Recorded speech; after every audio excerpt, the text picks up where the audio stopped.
Ibrahimpatnam municipal chairman ఎన్నిక ఎంత suspense అయిందో మనం చూసాం. 2 రోజులు పెద్ద ఎత్తున అక్కడ ఉద్రిక్త వాతావరణం, రాళ్ళు రూకోవడం, ఒకరిపైన చైర్లు వేసుకోవడం, తర్వాత అక్కడ ఉన్నటువంటి ఆకుల యాదగిరి కిడ్నాప్ అయ్యాడనేటువంటి వ్యవహారం, కుటుంబ సభ్యులు పోలీస్ స్టేషన్లో కేసు పెట్టడం, పోలీసులు ఎంటర్ కావడం, హైకోర్టు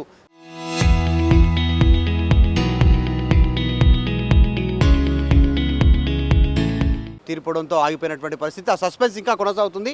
కిడ్నాప్ అయినటువంటి కౌన్సిలర్ ఆకుల యాదగిరి ప్రస్తుతం మనతో పాటు ఉన్నారు.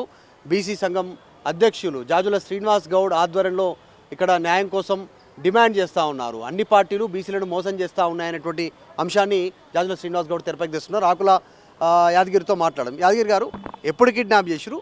నిజంగానే కిడ్నాప్ అయిందా, లేకుంటే అందరినీ తరలించడం, మిమ్మల్ని తరలించడం? సార్, మనకు 13 నాడు గెలవంగానే ఇబ్రాహీంపట్నంలో ఓ ఫంక్షన్ హాల్ నుంచి ఓ రూమ్లో బంధించారు. అందరు తీసుకెళ్ళినట్టే నన్ను తీసుకెళ్ళారు సార్. ఒక 20-30 కిలోమీటర్ల తర్వాత మా ఎంబడి మాజీ ఎమ్మెల్యే కిషన్ రెడ్డి ఆయన పక్కనే కూర్చొని వెళ్ళా. తనకు వచ్చినాక హోటల్లో భోజనం చేసినాక ఆయన సిటీలో లేచిండు. మేమేమో పోయా చీరాల, ఆంధ్రప్రదేశ్ చీరాల ఫామ్ హౌస్కి వెళ్ళాము. ఆడికి వెళ్ళిన తర్వాత అక్కడ రాత్రి ఉన్నాము. తెల్లారి కొద్దిగా కౌన్సిలర్లు వాళ్ళు ఏంటంటే యాదగిరి అని అయితేనే మంచి ఉంటుంది చైర్మన్ అని ఒక టాక్స్ ఉంటాయి కదా సార్. వాళ్ళు మాట్లాడుతుంటే వాళ్ళు గ్రహించి ఇటుకెళ్ళి యాదగిరిని మనము డిస్టర్బెన్స్ చేస్తేనే బాగుంటుంది, వీళ్ళు ఎంబడి కలవనీయొద్దని ఉద్దేశంతో 14 నైటు ఆడ వండుకున్నాం సార్. పొద్దుగాల పోదామని. 14 నైట్ ఏంటంటే మా బాబు హైకోర్టులో కేసు వేసిండు. ఏది కిడ్నాప్ అయ్యాడు. కేసు వేసి ఆయన 1 గంట రాత్రి వాడు ప్లేస్కి వచ్చాడు. వస్తే నా రూమ్కు బంటి బాబు వచ్చాడు. వేరే కీ తీసుకొని వచ్చాడు. బెల్ కొట్టలేదు. తీసి లోపలికి వస్తే పండుకొని ఉంటే తెలియదు తయారు కానీ మన ప్లేస్కు వేరే వాళ్ళు వచ్చారు కిడ్నాప్ చేద్దామని, మనం ఎత్తుకపోదామని వచ్చారంటే తెలియదు తయారైనాం సార్.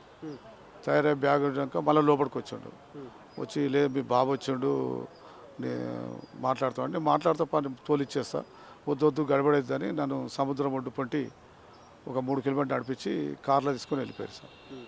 అంటే ఏంది అలా డిమాండ్ ఏంది? ఎంతకు ఇబ్బంది పెట్టారు మిమ్మల్ని? ఏం జరిగింది? అయితే ఏంటంటే వాళ్ళు చైర్మన్ నాకు ఇవ్వద్దని డిసైడ్ అయ్యారు సార్. ఎందుకు? ఎవరికి ఇద్దాం అనుకోరు? రీజన్ ఏందా? దీనికి రీజన్ అంటే సార్, 13 మంది మనం గెలుస్తాకు వాళ్ళకు ఒక బీజేపీ క్యాండిడేట్ జాయిన్ అయ్యాడు, ఒక ఇండిపెండెంట్ క్యాండిడేట్ జాయిన్ అయ్యాడు. ఇది చీరాలు వచ్చిన తర్వాత అంటే నాతో 15 మంది అయ్యారు. అయితే ఈ 15 మంది అయ్యారు. ఈ 14 మందిలో నాకు మెజారిటీ కౌన్సిలర్ నాకు సపోర్ట్ చేస్తారు. నాకు మిమ్మల్ని ఏమన్నా మీ సపోర్ట్ ఉన్నా మిమ్మల్ని ఎందుకు కానియొద్దు అనుకోరు? రీజన్ వాళ్ళు ఎవరికి ఇద్దాం అనుకో? వాళ్ళు ఓసి ఉన్నది కాబట్టి రెడ్డికి ఇవ్వాలనుకున్నారు సార్. మొత్తం రెడ్డి గెలిచింది మా పార్టీలు ఇద్దరే. వాళ్ళకు 2 సంవత్సరాల వరకు 2 సంవత్సరాల వరకు వాళ్ళకి పేపర్ రాసుకున్నారు. అయితే నేను లేనప్పుడు నన్ను మొత్తము ఓన్లీ కాలని ఇండివిజువల్గా చెప్తున్నాను. 15 నాడు ఎమ్మెల్యే గారి ఇంటికి వచ్చినాం. మళ్ళీ మేము ఎలిమినేట్ వచ్చినాము. ఆయన ఫామ్ హౌస్లో ఉన్నాము. నన్ను అడిగి నేను చైర్మన్లో పోటీలు ఉన్నా అంటే ఇద్దరికి డిస్కషన్ జరిగింది. నీకు ఇచ్చేది లేదు, బీసీలకు ఇవ్వమేము ఓసీలా అని చెప్పారు. మొన్న అనౌన్స్మెంట్ చేసారు, తర్వాత హైకోర్టు తీర్పు వచ్చినాక క్యాన్సిల్ అయింది. ఇప్పుడు పెండింగ్లో ఉన్నటువంటి పరిస్థితి ఎప్పుడు కంప్లీట్ అవుతుంది? మీరు ఏమనుకుంటారు? నెక్స్ట్ ఏం జరగవచ్చు సార్? ఇప్పుడు నాకు ఇబ్రాహీంపట్నంలో ఎలక్షన్లు జరిగినప్పుడు యాదగిరి చైర్మన్ అని ప్రచారం చేసాడు మాజీ ఎమ్మెల్యే గారు. ఎందుకంటే ప్రతి వాళ్ళలో నాకు 20-30 ఓట్లు పడతాయి నేను చైర్మన్ అంటే. అవి వాళ్ళు గుంజుకున్నారు. గెలిచింది కూడా అందరూ ఓటర్లు కూడా 10, 5, 20 ఓట్లతో గెలిచినాం. అంతా మెజారిటీ ఓట్లు మనకు వచ్చినాయి. వాళ్ళు ఏంటంటే నన్ను ఇవ్వద్దు అనుకున్నారు. అది చేసారు. కోర్టులో కేసు అయింది. 17 నాడు ఈ ఓటింగ్కి వచ్చినాము. అన్నీ జరిగినాయి. ఏంది ఫర్దర్ ఏం లేదు చెప్పాలనుకుంటున్నారు. కౌన్సిల్ అందరినీ బందీలుగా ఉన్నారు. వాళ్ళందరినీ స్వేచ్ఛ జీవితంలో పంపించారు. ఇప్పుడు కూడా అన్నీ ఉన్నారా? ఇంకా వాళ్ళ చేతిలో ఉన్నారు. ఎక్కడున్నారు? ప్రాంతం ఎక్కడున్నా తెలియదు కదా. నేను అంతా కిడ్నాపే ఉన్నారు. అందరు కిడ్నాపులే ఉన్నారు. అందరు స్వేచ్ఛ జీవితాలు. వాళ్ళ కుటుంబ సభ్యులు ఎవరు కంప్లైంట్ చేయట్లేదు? మీ కుటుంబ సభ్యులు అంటే కంప్లైంట్ చేసారు. వాళ్ళు కూడా చేస్తున్నారు. ఇక వాళ్ళకు ఎట్లా మేనేజ్ చేస్తారో ఆ దేవునికి తెలియాలి. ఇక వాళ్ళకు ఇక అది ఏంటంటే నేనేమంటా స్వేచ్ఛ జీవితంలో రాండి. ఎప్పటివరకు జరిగే అవకాశం ఉంది యాదగిరి గారు ఎన్నిక? ఇప్పుడు కలెక్టర్ గారికి ఇచ్చారు కోర్టు. ఇప్పుడు ఈసీలో లేదు సార్. అది ఎలక్షన్ కలెక్టర్ చేతులు ఉన్నది. కలెక్టర్ చేతులు ఏముంటుంది? అప్పుడు 2 మాటలు ఎలక్షన్ అయితే 2 మాట్లాడ గడబడైంది, లాఠీ చార్జ్ అయింది సార్. అయితే ఎప్పుడైతే సమస్య కూల్గా అవుతుందో అప్పుడే గవర్నమెంట్ పెడుతుంది. Okay, right. జాజుల శ్రీనివాస్ గౌడ్ ఉన్నారు, చూసిరు ఎపిసోడ్, రాష్ట్రం అంతా చూసింది. జాజుల శ్రీనివాస్ సార్, నాకేంటంటే బీఆర్ఎస్ పార్టీలో కేసీఆర్ గారు, కేటీఆర్ గారు, హరీష్ రావు గారు ఉన్నారు. కేటీఆర్ గారు ఎంత స్పందిస్తారు, ఇంత ఒక సొంత పార్టీ నాయకుని సీనియర్ నాయకుని ఇప్పుడు మీరే పేరు చెప్పట్లేదు కదా, ఎవరు అని పేరు చెప్పండి. మంచిరెడ్డి కిషన్ రెడ్డి బంటి వాళ్ళే కదా సార్, ఇప్పుడు వాళ్ళే కదా లీడ్ చేసింది, వాళ్ళే కదా చేసింది. పార్టీ అధిష్టానం పట్టించుకోవాలి కదా. వాళ్ళ మీద ఏమన్నా మీరు డిమాండ్ చేస్తారా? చర్య తీసుకోవాలి పార్టీ పరంగా, పోలీసుల పరంగా కేసు పెట్టండి. సరే అట్లా కాదు, పార్టీ అధిష్టానం అనేది మాకు ఒకటి ఉన్నది కదా సార్, హెడ్. ఎగ్జాక్ట్లీ ఉంది. మీరు కేసు అయింది వాళ్ళ మీద? వాళ్ళ మీద కేసు అది నాకు తెలియదు సార్. కోర్టులో అయితే నాతోటి నువ్వు కిడ్నాప్ అయినట్టు అయినని చెప్పిన. వాళ్ళ మీద కేసు అయిందో కాలేదు, కానీ నేనేం డిమాండ్ చేస్తున్నాను అంటే అధిష్టానాన్ని మీరు రాజకీయ నాయకు ఒక ఇంతమంది ఉంటే మీరు మన చర్య తీసుకోవాలనేటువంటి డిమాండ్ చేస్తారు. బాలకసుమన్ విషయంలో రెస్పాండ్ అయ్యారు కాబట్టి మీ విషయంలో కూడా రెస్పాండ్ కావాలంటారు. ఎస్ యాదగిరి శ్రీనివాస్ గౌడ్ గారు జాజ్లా చూస్తున్నారు, మొత్తం ఎపిసోడ్ రాష్ట్రం అంతా చూసింది, ఏం చెప్తారు? ఇప్పుడు ఇంత అన్యాయంగా ప్రజాస్వామ్య వ్యవస్థలో ఎన్నికల నియమావళికి విరుద్ధంగా ప్రలోభ పెట్టడం, కిడ్నాపులు చేయడం, ఒక షుగరు బీపీ పేషెంట్. ఇలా యాదగిరి గారు ఒక అనామకుడు కాదు, ఆయన 3 సార్లు కౌన్సిలర్గా చేశాడు, అదేవిధంగా మున్సిపల్ వైస్ చైర్మన్గా చేశాడు, అలా కుటుంబం నుంచి 2 సార్లు సర్పంచ్గా చేశారు.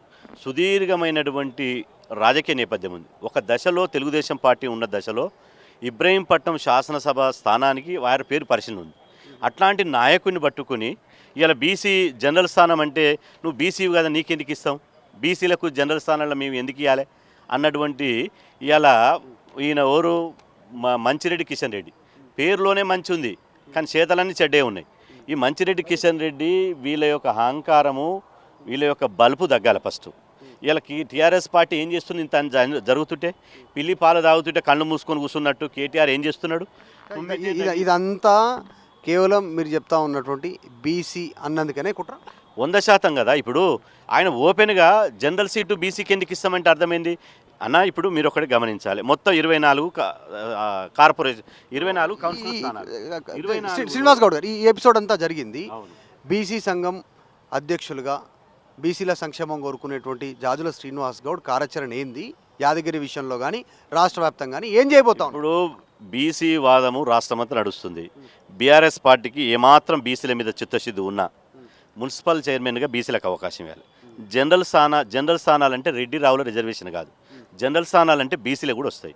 ఇవాళ బీసీలకు మేము కట్టుబడి ఉన్నాము, బీసీ సంక్షేమానికి కట్టుబడి ఉన్నటువంటి మీరు ఇవాళ బీసీలను చైర్మన్ చేయకపోగా మున్సిపల్ చైర్మన్ పదవి అడిగినందుకు ఈ రకంగా అన్యాయం ఎట్లా చేస్తారు? ఇప్పుడు యాదగిరి బీఆర్ఎస్ను ప్రజెంట్ కాస్త అపోజ్ చేస్తూ ఉన్నాడు, ఎందుకంటే అక్కడ ఉన్నటువంటి మంచిరెడ్డి కిషన్ రెడ్డి కిడ్నాప్ చేసిరు, వాళ్ళ కొడుకు బంటి కిడ్నాప్ చేసినట్టు. ఇప్పుడు యాదగిరిని కాంగ్రెస్ చేయాల్సినటువంటి అవసరం ఉందా? కాంగ్రెస్ వైపుకి వెళ్తే కాంగ్రెస్ చేయాలని డిమాండ్. నేను కాంగ్రెస్ని డిమాండ్ చేస్తున్నా, బీఆర్ఎస్ని డిమాండ్ చేస్తున్నా. జనరల్ స్థానాలంటే మీ అటిట్యూడ్ మార్చుకోండి. జనరల్ కాదు, ఇప్పుడు ఇబ్రహీంపట్నానికి సంబంధించి ఇబ్రహీంపట్నంలో యాదగిరికి ఉన్న ఎలిజిబిలిటీ 24 మందిలో ఒక్కరికి కూడా లేదు. 24 మందిలో యాదగిరి గారికి ఉన్నటువంటి ఎలిజిబిలిటీ, పరిపాలన దక్షత ఒక బీసీ అయినందుకేనా? పరిపాలన దక్షత ఉండి అన్ని అర్హతలు ఉన్నప్పుడు కులమే మాకు అన్మెరిట్గా మారిందా? ఇప్పుడు చేయాలని అంటారా? యాదగిరిని చైర్మన్ చేయాలంటారు. 100% బీసీ బిడ్డను చేయాలి, అది యాదగిరిని చేయాలి. ఎందుకు చేయరు? ఏమిటికి చేయరు? ఇవాళ మీరు కోట్ల రూపాయల సూట్ కేసులు పట్టుకొని వచ్చినటువంటి వాళ్లకు రాత్రి పార్టీ మారిన చేయకపోతే బీఆర్ఎస్ మోసం చేసిందని యాదగిరి అంటుండు, చేయకపోతే కాంగ్రెస్ కూడా మోసం చేసిన. బీఆర్ఎస్ను మంచిరెడ్డి కిషన్ రెడ్డిని బీసీ ద్రోహిగా ప్రకటిస్తాం, వాళ్ళని బీసీ సమాజం ముందు దోషిగా నిలబెడతాం. ఇవాళ బీసీల ఓట్లు కావాలి మంచిరెడ్డి కిషన్ రెడ్డికి, బీఆర్ఎస్ పార్టీకి బీసీల ఓట్లు కావాలి. నేను అంటూ 5% ఉన్న రెడ్ల పక్షమా 60% ఉన్న బీసీల పక్షం ముందు మీరు తేల్చుకొని ఇప్పుడు దాడులు దౌర్జన్యాలు చేస్తే చూస్తూ చేతులు ముడుచుకొని కూర్చుంటం లేవు బిడ్డ, ప్రతి దాడులు చేస్తాం. మా వాళ్ళకి ఈగ వాలిన యాదగిరి గారికి ఏమైనా రేవంత్ రెడ్డి కూడా చెప్తున్నా, మీ వాళ్ళు అనుకుంటున్నావా? కిషన్ రెడ్డి మీ వాడు అనుకుంటున్నావా? ఇవాళ యాదగిరికి రక్షణ కలిపి యాదగిరిని చైర్మన్గా చేయరి. ఇవాళ నేను అంటున్నా, తెలంగాణ రాష్ట్రంలో ఇప్పుడున్న మున్సిపల్ ఎన్నికల్లో ఎవరికన్నా నైతికత ఉందా? బీజేపీ బీఆర్ఎస్ కాంగ్రెస్ పొత్తు పెట్టుకున్నాయి, బీజేపీ కాంగ్రెస్ పొత్తు పెట్టుకున్నాయి, కాంగ్రెస్ బీఆర్ఎస్ పొత్తు పెట్టుకున్నాయి, బీఆర్ఎస్ సిపిఐ సిపిఎం పొత్తు పెట్టుకున్నాయి. నిజంగా మున్సిపల్ ఎన్నికల్లో చాలా విచిత్రమైనటువంటి పరిస్థితి. ఫస్ట్ టైం అనైతిక పొత్తులు అంటే అసలు ఏ పార్టీకి కూడా సిద్ధాంతం లేదు. చైర్మన్ అడిగితే తప్పేంది? యాదగిరి చైర్మన్ అడిగితే కొంతమంది టీఆర్ఎస్ పార్టీ వాళ్ళు ఆయన కాంగ్రెస్ రాడార్లు ఉన్నాడు, కాంగ్రెస్ పార్టీ అరే చైర్మన్ అని బీసీలు అడగొద్దా? ఈ పటేళ్ల కింద వంగి దండం పెట్టుకుని ఇంకా పని చేయాలనా? మీ పాలన మీ యొక్క ఆధిపత్యం ఇక నడవదు. మీరు కనుక ఆధిపత్యం చేస్తే ఇబ్రహీంపట్నం కట్ట కింద రాజకీయంగా బొందబెడతాం బిడ్డ. రైట్, ఇబ్రహీంపట్నంకి సంబంధించి ఒక సస్పెన్స్ కొనసాగింది. జాజుల శ్రీనివాస్ గౌడ్ డిమాండ్ చేస్తున్నారు, మంచిరెడ్డి కిషన్ రెడ్డిని బీసీల ద్రోహిగా ప్రకటన చేస్తాము, ఆయనను చైర్మన్ చేయకపోతే యాదగిరిని ఆకుల యాదగిరిని అనేటువంటి స్టేట్మెంట్ చేస్తూనే నన్ను కిడ్నాప్ చేశారు మంచిరెడ్డి కిషన్ రెడ్డి బంటి వాళ్ళపైన చర్యలు ఏముంటాయో నాకు తెలియదు, ప్రస్తుతానికైతే మాత్రం ఒక భయభ్రాంతులకు గురి చేశారు. ఆ టైంలో నన్ను ఒక 3 కిలోమీటర్లు నడిపించారు, ఇబ్బంది పెట్టే ప్రయత్నం చేశారు. కేవలం బీసీ అయినందుకు మాత్రమే నన్ను చైర్మన్ పదవి దక్కకుండా కుట్ర చేస్తూ ఉన్నారు. ఇక బీఆర్ఎస్ ఇట్లా చేస్తే రేపు ఒకవేళ కాంగ్రెస్ చేయకపోతే కూడా ఊరుకునేది లేదు. ఖచ్చితంగా ఇబ్రహీంపట్నానికి సంబంధించినటువంటి అంశాలు ఒక కార్యాచరణ ప్రకటిస్తామని జాజుల శ్రీనివాస్ గౌడ్ చెప్తా ఉన్నారు. ఖచ్చితంగా ఉన్నటువంటి 26 మందిలో అర్హుడు యాదగిరికే మున్సిపల్ చైర్మన్ పీఠాన్ని అప్పచెప్పాలనేటువంటి డిమాండ్ చేస్తా ఉన్నారు. వీడియో జర్నలిస్ట్ జాఫర్తో మధు మల్కేడ్కర్, హైదరాబాద్. చరిత్ర సృష్టించినోడు ఇప్పుడు ఆ చరిత్రని తిరగరాయబోతున్నాడు. అబద్ధాల గోడల్ని బద్దలు కొట్టి నిజాలను రాగా మీ ముందుంచబోతున్నాడు. నిజమైన వార్తల కోసం వెంటనే డౌన్లోడ్ చేసుకోండి రా యాప్ని.